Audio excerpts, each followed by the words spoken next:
بسم اللہ الرحمن الرحیم۔ دوستو، آج ہم ایک ایسی شخصیت، ایک ایسی پرسنالٹی کو زیر بحث لانے کی پوری کوشش کریں گے جس کا بر صغیر پاک و ہند کی تاریخ میں بہت ہی اہم کردار ہے، جس کو ایشیا کی تاریخ کا سنہرا باب کہا جاتا ہے۔ وہ شخصیت جس نے غالباً ایک صدی پہلے آج کے ریشنل اور سائنسی دور کے سارے مسائل اور تقاضوں کو حل کر لیا تھا، جس نے مسلمانوں کے بہترین فیوچر کے کامیاب اور ترقی پسند راستوں کا تعین کر لیا تھا۔ اگر آج ہم اس دور کے ساتھ چلنا چاہتے ہیں، اس دور کی امامت کرنا چاہتے ہیں، کامیاب ہونا چاہتے ہیں، ایک مثالی اور بہترین سماج اور سوسائٹی تشکیل دینا چاہتے ہیں، موجودہ مظالم کی تمام شکلیں توڑنا چاہتے ہیں، کل انسانیت کو پرسکون اور خوشحال معاشرہ دینا چاہتے ہیں، تو ہم اس شخصیت کو سائیڈ لائن نہیں کر سکتے، اس شخصیت کو نظر انداز نہیں کر سکتے۔ ہمیں اس کو پڑھنا چاہیے، سمجھنا چاہیے، اس شخصیت کی گہرائیوں میں اترنا چاہیے تاکہ ہم ایک درست سمت کا تعین کر سکیں۔ تو آئیے چلتے ہیں اس بہترین شخصیت کی طرف۔ دوستو، سیالکوٹ کے سکھ گھرانے میں وہ بچہ پیدا ہوتا ہے، خداداد صلاحیتوں کا مالک تھا۔ 11 سال کی ایج میں اس نے جو ڈیسیجن لیے وہ اتنی کم عمری میں نہیں لیے جا سکتے۔ وہ صرف 11 سے 16 سال کے دورانیے میں، اس چھوٹی سی ایج میں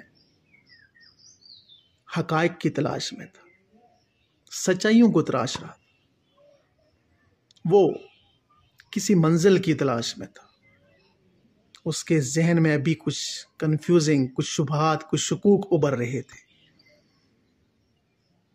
ایک دن دوپہر کے وقت اسکول سے چھٹی ہوتی ہے، اس بچے کے ہاتھ میں ایک اسلامک رسالہ لگتا ہے۔ وہ اس کو پڑھنا شروع کرتا ہے، پڑھتے ہی جھوم جاتا ہے، جیسے اس کو کھوئی ہوئی منزل مل گئی، جیسے اس کو کوئی کامیاب راستے مل چکے ہیں۔ دوستو، وہ گھر نہیں جاتا، وہ وہیں سے اسی حالت میں اپنی منزل کی جانب مشکل ترین راستوں کا تعین کر لیتا ہے۔ کہا جاتا ہے نا کہ منزل کے جو راہی ہوتے ہیں وہ مشکل راستوں کو نہیں دیکھا کرتے۔ پیدل چلتے چلتے وہ دیوبند پہنچتا ہے۔ 1909 میں وہ ایڈمیشن لیتا ہے۔ بہت ہی کم عرصے میں وہ اپنے تمام اساتذہ کو، ان کے دلوں کو جیت لیتا ہے، اپنی قابلیت، اپنی صلاحیت اور اپنے بہترین کردار سے حضرت شیخ الہند محمود حسن کے دلوں میں راج کرنے لگتا ہے۔ شیخ الہند اس پہ مکمل اعتماد کرنے لگتے ہیں، اپنے بڑے بڑے مسائل کے اندر اس اسٹوڈنٹ کو، اس شاگرد کو شامل کرنے لگتے ہیں۔ ہزاروں اسٹوڈنٹس اور شاگردوں کے بیچ میں اس اسٹوڈنٹ کو اپنے ہاتھوں سے دستار فضیلت پہناتے ہیں۔ پھر شاہ اللہ محدث دہلوی کے نظریے اور فکر کے امین حضرت شیخ الہند محمود حسن اپنے اس اسٹوڈنٹ کو اپنے تمام نظریات، اپنے تمام افکار کا محافظ اور امین بنا کر عملی میدان میں اتارتے ہیں۔ جمعیت الانصار ہو، نامور تحریک ریشمی رومال ہو، یا دیگر ایسی چھوٹی چھوٹی تحریکیں ہوں جنہوں نے دشمن کو خوفزدہ کر دیا تھا، دشمن کو بر صغیر سے نکلنے پہ مجبور کر دیا تھا، برطانیہ کی ساری طاغوتی اور سامراجی قوتیں دنگ رہ گئی تھیں جب انہوں نے دیکھا کہ تحریک ریشمی رومال کیسی ذہانت کے اوپر مشتمل ہے۔ میرے دوستو، وہ شخصیت، وہ پرسنالٹی ہمارے لیے پراؤڈ فل ہے۔ تاریخ اس کو سلوٹ پیش کرتی ہے۔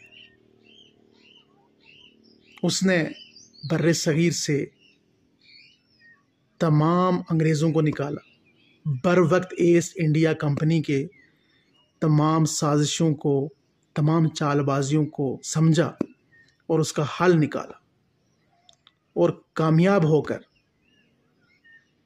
وہ انگریزوں کو نکالنے میں مکمل طور پہ کامیاب ہو گئے۔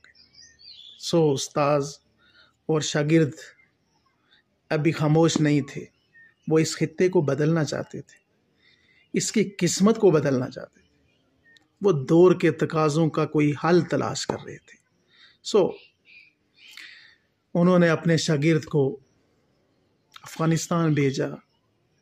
وہ شخصیت، وہ پرسنالٹی افغانستان پہنچتی ہے، وہاں سے ترکی پہنچتی ہے، خلافت عثمانیہ کو گرتے ہوئے، برباد ہوتے ہوئے اپنی آنکھوں سے دیکھتی ہے، پھر سوشلزم کے ابتدائی ابھرتی ہوئی تبدیلیوں کا گہرائی سے مشاہدہ کرتی ہے، ان تجربات کو جاننے کی کوشش کرتی ہے۔ میرے دوستو، وہ شخصیت، وہ پرسنالٹی ہمیشہ جہد مسلسل میں رہی۔ اس کے راستوں میں ہمیشہ کانٹوں کی مالا تھی، آزمائشیں تھیں، رنجشیں تھیں، درد تھے، تکلیفیں تھیں۔ اس نے اپنی اس منزل کو پانے کے لیے بہت چھوٹی سی عمر میں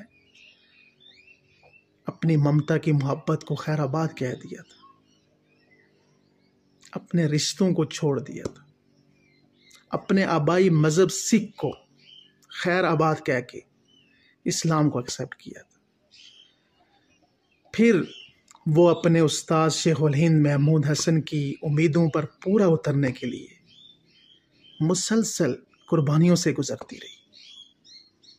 25 سال چلا وطن رہی، اپنے وطن سے دور، رشتوں سے دور، محبتوں سے دور۔ پھر اس نے دنیا کے بدلتے ہوئے حالات کو بڑی گہرائی سے جانا، سمجھا، اس کے تقاضوں کو اپنے تجربات سے گزارا۔ واپس آتے ہی وہ کہتے ہیں کہ جو مائنڈ سیٹ بنا کے اسلام کا میں گیا تھا، واپسی پر وہ سارا ٹوٹ کے ریزہ ریزہ ہو گیا۔ مجھے از سر نو شاہ ولی اللہ محدث دہلوی کی فلسفی کو پڑھنا پڑا، سمجھا میں نے اس کو۔ پھر حضرت شیخ الہند اور تمام چیزوں کا از سر نو تجزیہ کیا تو میں اس نتیجے پہ پہنچا ہوں کہ شاہ ولی اللہ محدث دہلوی